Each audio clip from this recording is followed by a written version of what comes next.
তো মা আবারও চলে এলাম আমরা। তো এবারে আমরা ওই যে পাও ভাজিটা অলমোস্ট ভাজিটা রেডি হয়ে আছে। তো এখন কুকারটার সিটিটা খুলবো না, একটু সেদ্ধটা একটু গরমে থাকুক তারপরে খুলছি। তো বলে দাও এরপরে আমরা কি লাগাবো? ছক, তাই তো? ছক লাগাবো, যেহেতু এখনো সিটিটা ঠান্ডা হয়নি কুকারটা, তো ওই জন্য ওটা হতে থাক।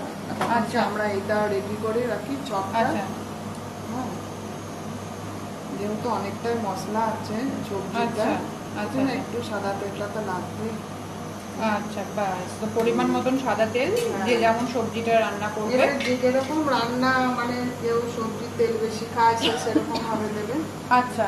আর এই যে এরপরে তুমি আর একটা সাইডে প্লেটে রেখে দিয়েছো একটু মেথি পাতা, হ্যাঁ, এটা মেথি পাতা গুঁড়ো, আর এটা ধনেপাতা কুচি, আর একটু ধনেপাতা কুচি দিলাম একটু ফ্লেভার আনার জন্য, তাই তো? সেদ্ধ করবার সময় দিয়েছি অল্প, কেউ দিতেও পারো না পারো, আমি কিন্তু দিয়েছি।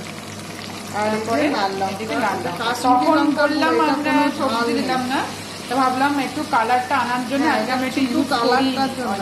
এটা কোনো ঝাল নেই, তবে আমরা একটু অ্যাভয়েড করি, ঝাল থাকুক না থাকুক আমরা সকাল থেকে একটু অ্যাভয়েডই করি। তো এরকম করে সকাল বলে নয়, আমরা সবসময় অ্যাভয়েডই করি, আমরা অ্যাভয়েড করি। এবারে এটা তোমার ছকটা রেডি করে রাখবে, যতক্ষণ তো ওইটা সবজিটা সেদ্ধ হয়ে থাকবে লাস্টে উপর দিয়ে ছকটা দেবে, সেটাও আমরা দেখাবো। করে দেবে সবজিটা, এখনো দেখাবো সেটা, এখনো সবজিটা রেডি হয়েছে কিনা আমরা সিটিটা চেক করে তোমাদের নেক্সট ভিডিওতে নিয়ে আসছি, ঠিক আছে? সবই ভিডিও পরপর আমরা আপলোড করতে থাকবো, তোমরা একটুকু দেখো, কমেন্টস করো, লাইক করো অ্যান্ড শেয়ার করো, তোমাদের ফ্রেন্ডসদেরকে বলো সাবস্ক্রাইব করতে। হ্যাঁ জানি অনেকে রান্না করতে পছন্দ করে, অনেকে রান্না করতে পছন্দ করে না। হ্যাঁ, যদি তোমাদের ভালো লেগে থাকে তাহলে নিশ্চয়ই তোমরা এসে ভিডিও দেখবে, তোমাদের সাপোর্ট জানাবে থ্রু কমেন্টস, থ্রু লাইকস, ঠিক আছে? চল আমরা নেক্সট চেক করবো, তারপরে আসছি।